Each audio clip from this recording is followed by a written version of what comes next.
This old man was the most powerful demon of all, killing like hell. George cut him into 3 pieces with one stroke, but soon he will be one again, apparently unharmed. The old man didn't fight back from the beginning to the end, just playing with him all the time. In addition, he has the ability to change into 5 different forms. The second is a mountain of female flesh made up of countless beautiful women. The third is a goat-headed demon with tentacles all over his body. The fourth is a muscular monster that has the ability to replicate all of its opponent's abilities and has the ability to recover. The last is a demigod demon lord. His laser eye of death is capable of destroying everything. And can the smallest of humans turn the tide against the odds?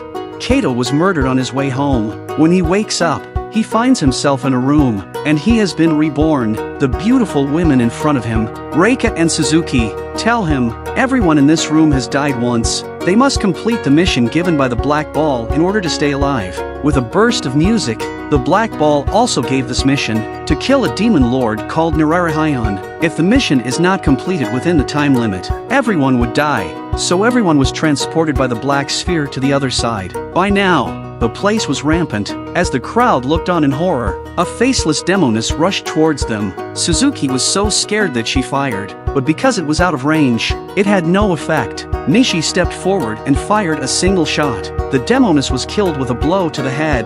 The device in Reika's hand sounded an alarm. Countless monsters appeared. The Night of the 100 Ghosts begins. Soon a big-headed ghost spotted Kato. Everyone started running for their lives. The demons were in hot pursuit. Their ammunition was soon exhausted. Everyone was pounced on by the monster. Kato pinned to the ground by the big-headed ghosts. The defensive power of his suit kept him alive. Just when they were at their wits' end, a gunshot saves them. It was the Osaka team, who were well equipped. There is a great difference in combat effectiveness between them. A group of monsters that had frightened them.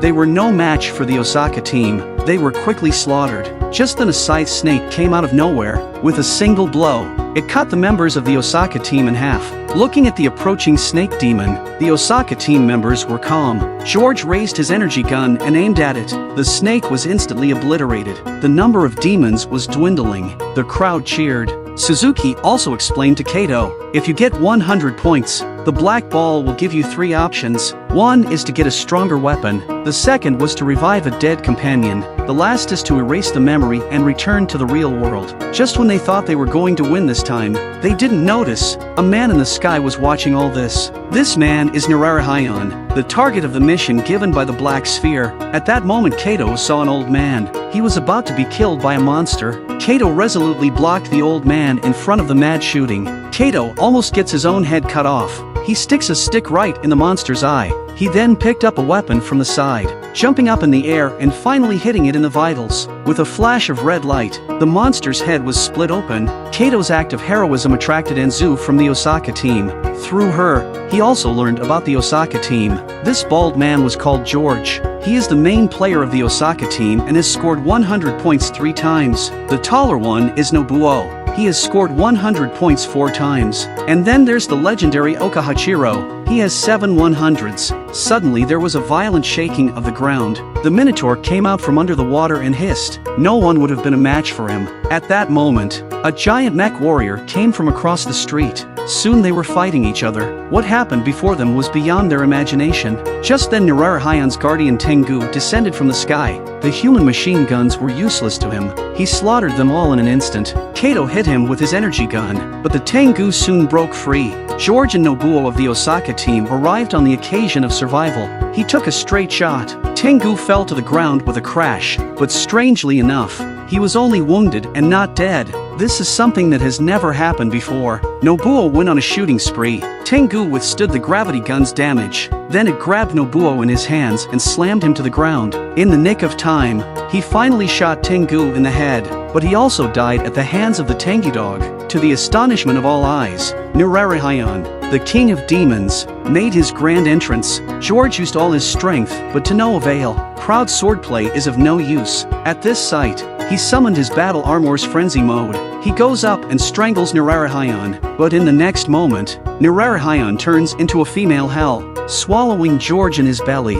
As the crowd despairs, Nishi appeared just in time to finish Nararahayan off with his gravity gun. But in the next moment, there was a sudden change. In the pool of blood, Nirarahayan reanimates and evolved into a tentacled goat-headed demon king. Nishi immediately went invisible and prepared a sneak attack, but he was immediately recognized and lost an arm. Kato picks up Nishi and leads the retreat under the bridge. The battle between the giant mecha warriors and the Minotaur is at a critical juncture. The mech warriors were no match for the Minotaur. He was soon knocked to the ground. At that moment, a man in battle armor appeared on the Minotaur's head.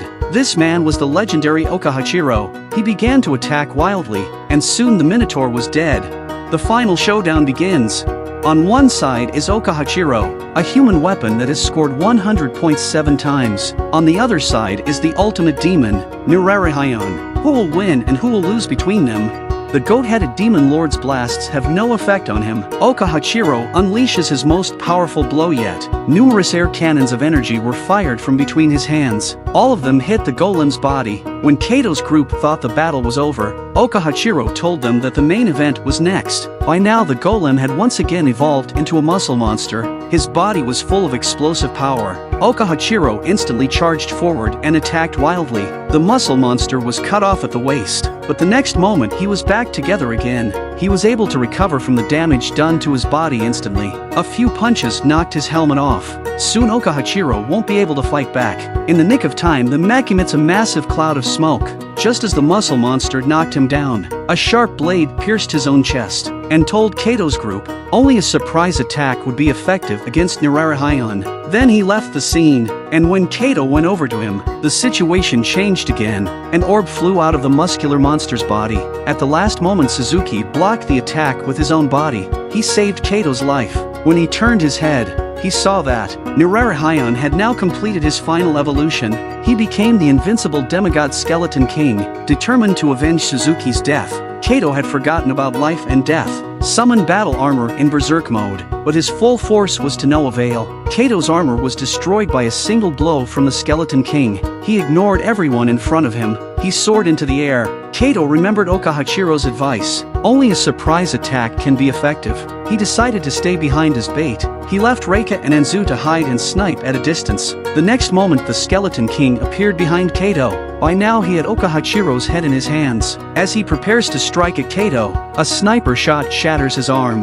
Then Reika and Anzu took their turn. The two take turns sniping at the Skull King. The Skeleton King's body starts to break under their attack, but then he started fighting back. He fires his death laser right indiscriminately. There was a huge explosion wherever it hit. Just as Kato was about to reach his gravity gun, Kato lost both his legs. Reika was also pierced in the shoulder by the death ray. She could not continue to aim and sniping. The Skeleton King has finally spotted Kato's location. Anzu immediately rushed out to act as a shield. She was eventually killed by the death ray. Kato was about to be killed by the Skeleton King. Nishi, who had disappeared for a long time, rushed out of his spaceship and cut him in two with his sword. He was badly injured himself.